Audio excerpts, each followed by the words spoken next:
नमस्कार दोस्तों, मैं वीरेंद्र सिंह राजपूत MGCI के डिजिटल लर्निंग प्लेटफॉर्म में आप लोगों का बहुत बहुत स्वागत करता हूं।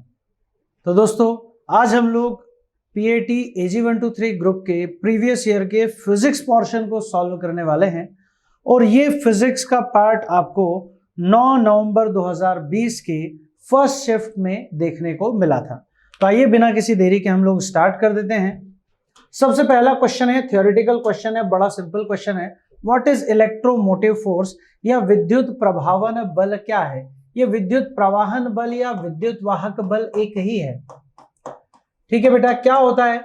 तो सर, ये जो दो टर्मिनल होते हैं हमारे स्रोत के, उनके बीच का सबसे बड़ा विभवांतर होता है। तो पहला ही ऑप्शन हमारा सही है। It is the greatest potential difference between the two terminals of a source of electric current।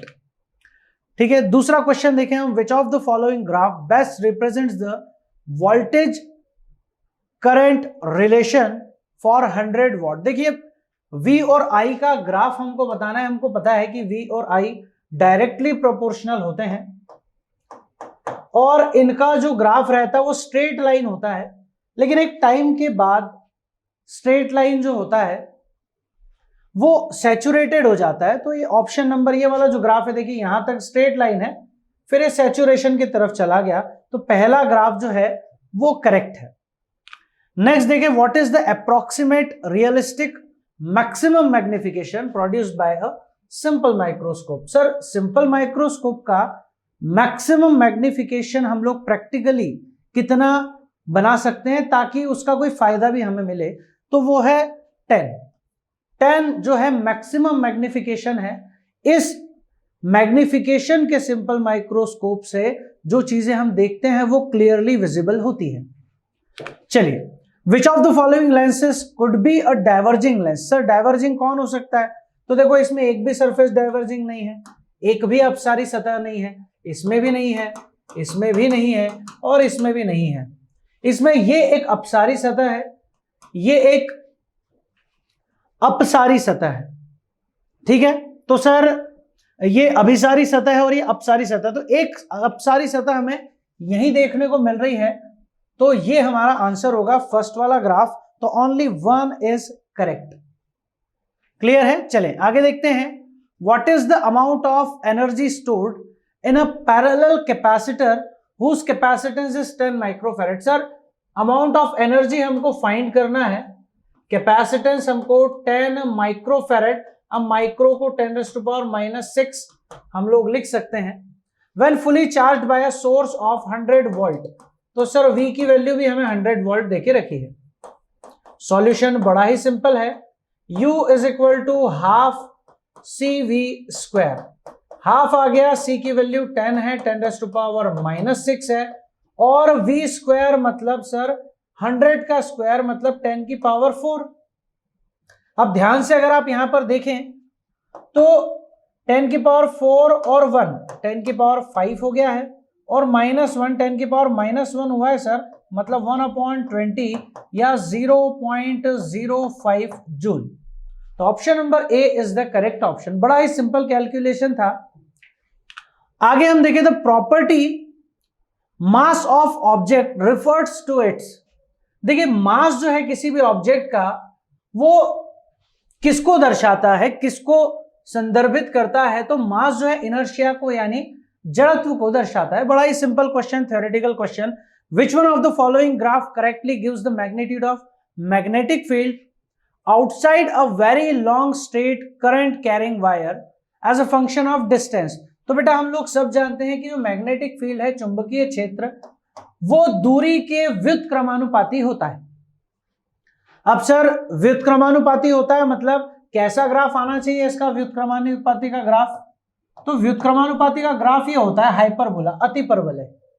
इस ग्राफ को अति परवलय बोलते हैं। यहां हमें एक ही ग्राफ ऐसा दिखाई दे रहा है, ग्राफ नंबर 3, मतलब option number B is the correct option. बड़ा ही सिंपल क्वेश्चन है, बहुत सिंपल क्वेश्चंस आ रहे हैं। We use mercury in 14 barometer. क्यों हम मरकरी का यूज करते हैं? पानी भी कर सकते हैं। तो पानी के लिए हाइट बहुत ज्यादा लगेगी, हमारा जो हम ग्लास ट्यूब लेते हैं उसकी, जबकि मरकरी थोड़ा सा हैवी होता है, its density is very high, इसका घनत्व तो बहुत ज्यादा होता है, तो कम हाइट से ही हमारा काम चल जाता है।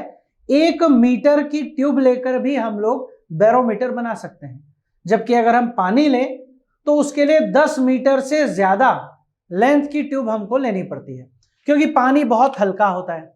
An amount of 333 kilo joule heat energy is needed to melt 1 kg of ice. Sir 1 kilo बर्फ को पिघलाने के लिए हमको इतनी एनर्जी की जरूरत है, ये एनर्जी कौन सी है? तो सर बर्फ के लिए तो लेटेंट हीट ऑफ फ्यूजन ही है, बर्फ की द्रवण की गुप्त ऊष्मा। Option number A is the correct option.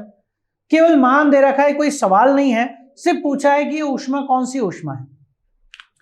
Next देखिए, the frequency and wavelength are the characteristic of light radiation which shows the wave nature. What would be the wavelength of red light? Red light की wavelength क्या है, तरंगदैर्घ्य क्या है? अगर इसकी frequency हमको दे रखी है 4 × 10⁻14, तो बड़ा ही सिंपल है बेटा। आप क्या करें,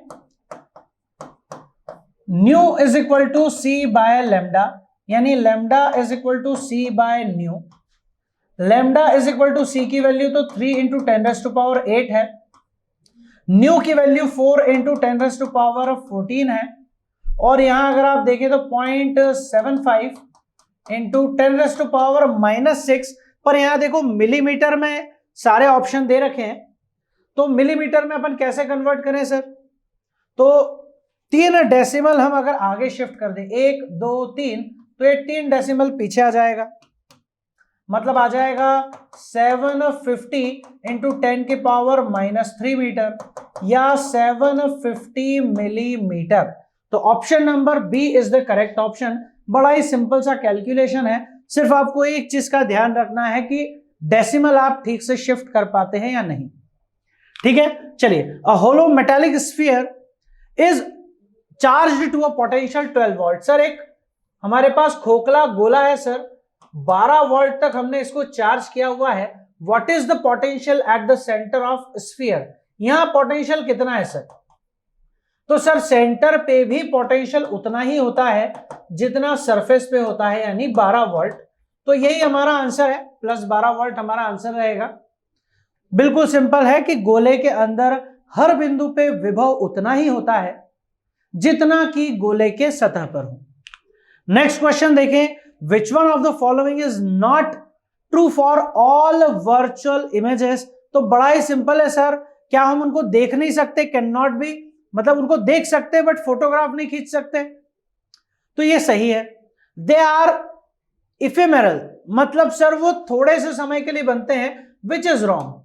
पहला तो सही है लेकिन दूसरा गलत है, और नॉट ट्रू ही बताना था, तो option number B is the correct option.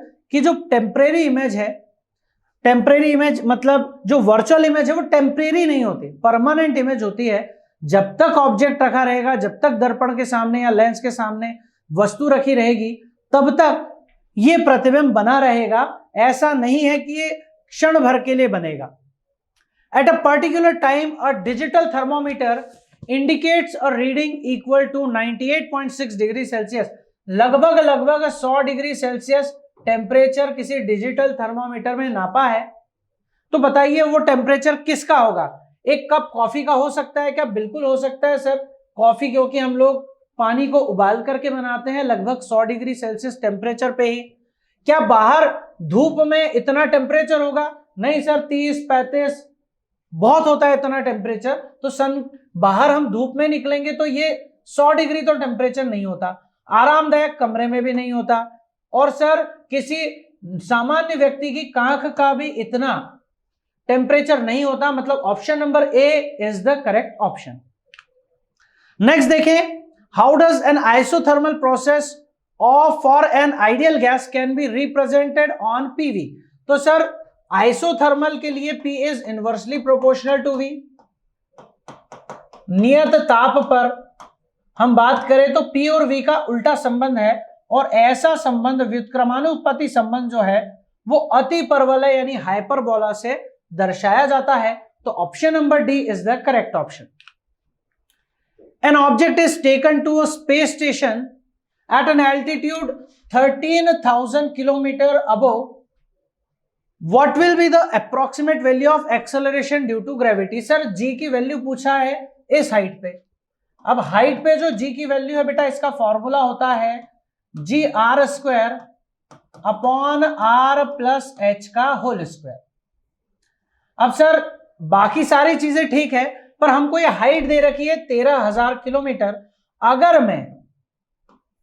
अगर मैं और ये भी देखिए उन्होंने अपने से अप्रोक्सीमेट वैल्यू पूछी है, लगभग मान पूछा है। तो यदि मैं पृथ्वी की त्रिज्या को 6,500 किलोमीटर मान लूं, तो 2r का मान कितना हो जाएगा बेटा? यही हो जाएगा 13,000 किलोमीटर। और ये क्या है? h ही तो है।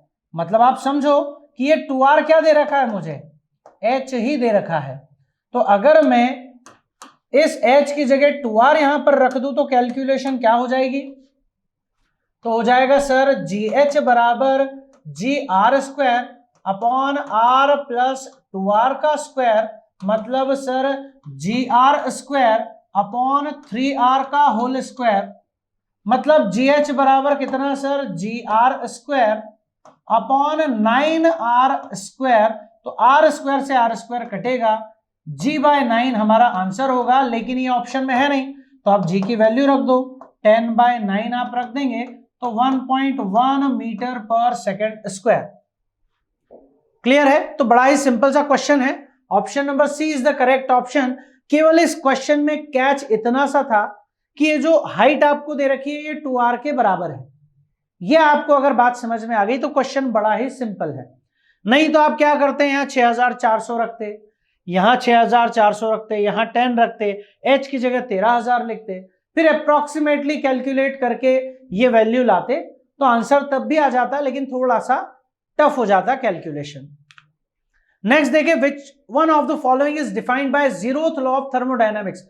तो सर ऊष्मागतिकी का जो 0वां नियम है, जीरोथ लॉ है, ये आया ही इसलिए था ताकि ये तापमान को बता पाए। ठीक है, चलिए आगे देखिए। Sliding force of 4 newton is applied to an 8 kg steel toy car. Sir 8 kilogram की एक खिलौना कार है हमारे पास, 8 kg की, उसके ऊपर 4 न्यूटन का फोर्स लगाया गया है, 4 न्यूटन का external force, to slide on a frozen lake, ताकि एक सतह पर जमी हुई बर्फ की सतह पर फिसल सके। मतलब ये गति कर रही है sir with a uniform speed, और यहां पे आपकी स्पीड एक जैसी होनी चाहिए in a straight line. What is the coefficient of friction? तो देखिए यहां ध्यान से समझिए, अगर यहां ये बॉडी आगे की तरफ चल रही है तो डेफिनेटली जो हमारे पास घर्षण लगेगा वो F के ही लगेगा, और क्योंकि हमें एक समान वेग से इसे चलाना है, यूनिफॉर्म स्पीड से इसको चलाना है, तो आगे वाला फोर्स और पीछे वाला फोर्स बराबर होगा सर। तो एफ के इज इक्वल टू 4। अब सर एफ के क्या होता है? Mu k into m g is equal to 4। अब सर म्यू के तो निकालना है, एम की वैल्यू 8 है, तो हम लोग यहां पे देखिए सारी वैल्यूज को पुटअप कर देते हैं। कितना आ जाएगा? ये म्यू के अपनी जगह as it is 4 upon m g, तो म्यू के बराबर सर आ गया 4 अपॉन में m की वैल्यू तो सर 8 है और g की वैल्यू 10 है। क्या कैंसल आउट कर सकते हैं सर? 1/2, यानी कितना आ जाएगा? ये आ जाएगा सर 1/20, यानी 0.05 हमारा म्यू के का वैल्यू आ जाएगा। हाँ, तो आंसर हमारा होना चाहिए सर डी वाला, लेकिन जब आप आंसर शीट इसकी देखते हैं तो वहां पे आंसर देता है मोर देन 0.05, जो कि पॉसिबल नहीं है। हाँ, अगर ये हमसे कहता कि कोएफिशिएंट ऑफ स्टैटिक फ्रिक्शन बता दो तो वो जरूर इससे ज्यादा होता। ठीक है, तो आंसर क्या रहेगा इसका? ऑप्शन नंबर डी हमारा इसका आंसर रहेगा। चलिए आगे देखिए। A lever typically consist of, एक लीवर में, एक उत्तोलक में क्या होता है सर? तो लीवर में जनरली फल्क्रम होते हैं और आर्म्स होती है। ठीक है, एफर्ट हम बाहर से लगाते हैं, एफर्ट बाहर से लगाते हैं, तो एफर्ट जिसमें आ रहा है वो तो गलत हो ही गया। ऑप्शन नंबर डी, यानी सर भुजा और आलंब यही दो चीजें हैं जो लीवर के अंदर होती है, बाकी सारी चीजें हम बाहर से ही लगाते हैं, तो option number D is the correct option. Next देखिए, which one of the following is an example of simple machine that can change the direction of force, जो फोर्स की डायरेक्शन बदल दे बट नॉट द मैग्नीट्यूड, लेकिन उसकी value ना बदल पाए। तो ऐसा तो सर फिक्स्ड पुली है, स्थिर गिरनी, हम पढ़ते ही हैं कि हमारे द्वारा लगाए गए बल की दिशा को ये बदल देती है, लेकिन हमारे बल का मान नहीं बदल पाती। नेक्स्ट क्वेश्चन देखिए the resistor, two resistors having 2 ohm and 4 ohm resistance are connected in parallel. तो सर एक 2 ohm का रेजिस्टेंस और एक 4 ohm का रेजिस्टेंस है, और ये दोनों ही पैरेलल में लगे हैं विद अ डीसी सोर्स, एक बैटरी से जुड़े हुए हैं सर, ऑफ पावर 12 वोल्ट, ये 12 वोल्ट की बैटरी के साथ जुड़े हुए हैं। What is the amount of energy dissipated per second in the 4 ohm resistor. Sir ये 4 ohm का जो रेजिस्टर है ना, इसमें कितनी एनर्जी या कितना power, what is the amount of energy, कितना एनर्जी पर सेकेंड। अच्छा, एक सेकेंड में जो एनर्जी होती है वही पावर होती है, तो यहां उसने पावर पूछा है बेसिकली। अब पावर का फॉर्मूला क्या होता है सर, तो पावर होता है v² अपॉन r। v की वैल्यू तो 12 है, तो 12 इंटू 12। r की वैल्यू सर ये 4, अच्छा 12 क्यों होगा, क्योंकि देखो पैरेलल में 12 वोल्ट इसको मिल रहा है, 12 इसको मिल रहा है, दोनों का पोटेंशियल डिफरेंस सेम है, तो यहां पे भी 12 ही है, तो 12 इंटू 12 और रेजिस्टेंस 4 है, 4 से इसको मैं काट देता हूं, 4 से 3 बार कट जाएगा, 12 तिया 36 यानी 36 वॉट पावर ये यूज कर रहा है, कंज्यूम कर रहा है। तो option number A is the correct option. Clear है?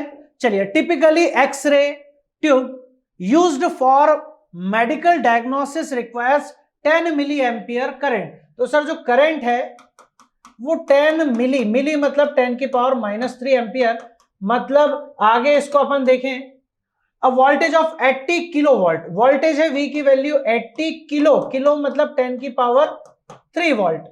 What is the amount of energy dissipated in 1 minute, energy पूछा है, टाइम दिया है 1 मिनट, 1 मिनट का मतलब होता है सर 60 सेकेंड।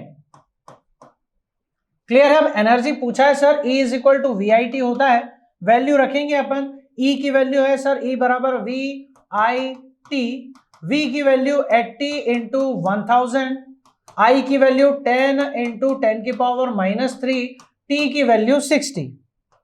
अब यहां पे कौन कैंसल आउट हो रहा है सर, ये 10 की घात 3 से -3 कैंसल। अब अपने पास क्या है, 1 0 2 0 3 0, 8 छंग 48 यानी 48 और साथ में 3 0 जूल, इतना, पर आंसर तो किलो जूल में है सर, तो इसको किलो लिख देते हैं अपन, 48 किलो जूल हमारा आंसर होगा, which is option number A. Clear है? चलिए, तो बड़ा ही सिंपल क्वेश्चन है। नेक्स्ट देखिए, the relative density of a substance is expressed as the ratio of its density with that of water. Sir water से कंपेयर करके, जल से तुलना करके हम आपेक्षिक घनत्व का मान निकालते हैं। नेक्स्ट क्वेश्चन है, विच one of the following quantity is not a vector quantity. अब देखिए इसका आंसर इलेक्ट्रिक करंट है, कौन सदिश राशि नहीं है, लेकिन साथ ही साथ ये भी याद रखें कि ये भी वेक्टर क्वांटिटी नहीं है, धारा भी नहीं है और कोण भी एक सदिश राशि नहीं, उसके पास भी दिशा नहीं है, इसके पास है, इसके पास है, तो इसका आंसर दिया हुआ है इलेक्ट्रिक करंट, लेकिन इसमें 2 आंसर सही है। ठीक है, तो इस क्वेश्चन को या तो कैंसिल होना चाहिए था, लेकिन नहीं हुआ किसी वजह से, तो इसका जो आंसर हम लोग याद रखेंगे, हम लोगों को यह पता होना चाहिए कि हमको सही आंसर पता हो। अब क्या मिस्टेक पास्ट के पेपर्स में हो चुकी है उसको हम ध्यान ना दें, तो अभी अपन देखें, इस क्वेश्चन में बताना है कि कौन वेक्टर नहीं है, तो ये 2 लोग वेक्टर नहीं है, दोनों आंसर हो सकते हैं, पर ये हमारे सिलेबस के अकॉर्डिंग देखा जाए तो इलेक्ट्रिक करंट ज्यादा सही ऑप्शन है लगाने के लिए, तो option number B is the correct option. Next देखिए, which one of the following could be considered as matter wave. Sir द्रव्य तरंग या डी ब्रॉगली तरंग के लिए कण होना आवश्यक है, जबकि रेडियो तरंग अपने आप में तरंग है तो ये नहीं हो सकती। अवरक्त किरण भी एक तरह की विद्युत चुंबकीय तरंग है। नीले रंग की तरंग भी एक बार दृश्य प्रकाश में आती है, यानी विद्युत चुंबकीय तरंग ही है। केवल ये है प्रोटॉन, ये एक कण है, इससे द्रव्य तरंग या डी ब्रॉगली तरंग जुड़ी हो सकती है, डी ब्रॉगली वेवलेंथ। तो क्वेश्चन नंबर 93 इसका जो आंसर रहेगा ऑप्शन नंबर सी रहेगा। नेक्स्ट देखिए, which one of the following makes a gas different from condensed matter. Sir liquid से गैस को कौन सी प्रॉपर्टी अलग बनाती है? जैसे इसमें हम लोग पहले ही देखें तो gases can not form free surface. Sir gas जो है सतह नहीं बना सकती, गैस की कोई सतह नहीं होती, सरफेस नहीं होती, लेकिन लिक्विड की सतह होती है। तो ये ही है वो जो इनको अलग बनाती है।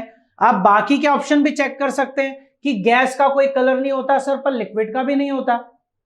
Gas can exert buoyant force, तो लिक्विड भी लगा सकती है बॉयंट फोर्स यानी उत्प्लावन बल। तो gases have ability to flow, gases बह सकती है, तो द्रव भी बह सकता है, पानी भी बह सकता है। तो option number A is the correct one.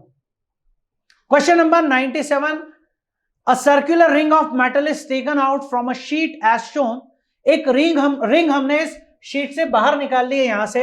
What will happen to this ring when heated? जब अपन इसको गर्म करेंगे तो क्या होगा? तो बेटा जब हम इसको गर्म करेंगे तो ये एक्सपैंड होगा, फैलेगा, और जितना ये फैलेगा उतना ही ये अंदर वाला सर्कल भी फैलेगा। ठीक है, तो सेम चीज इसमें है, द होल साइज रिड्यूसेस, तो ये गलत है। The metal expands outward while the hole remain same, ये भी गलत है। The shape of ring becomes elliptical, ये भी गलत है। The area of hole expands as the same percent as the area of metal, जितना परसेंट एरिया मेटल का एक्सपेंड होगा उतना परसेंट ही एरिया इस रिंग का भी एक्सपेंड होगा। तो option number D is the correct option. तो देखिए बहुत ही सिंपल पेपर था ये, इसको आप एक बार नहीं 2 बार जरूर सॉल्व करें, 2 बार में ना आए 3 बार सॉल्व करें, लेकिन इसे जरूर सॉल्व करें। ठीक है, चलिए बेस्ट ऑफ लक आप लोगों को आपकी एग्जाम्स के लिए। मिलते हैं हम लोग वीडियो लेक्चर में, तब तक के लिए जय हिंद, जय भारत।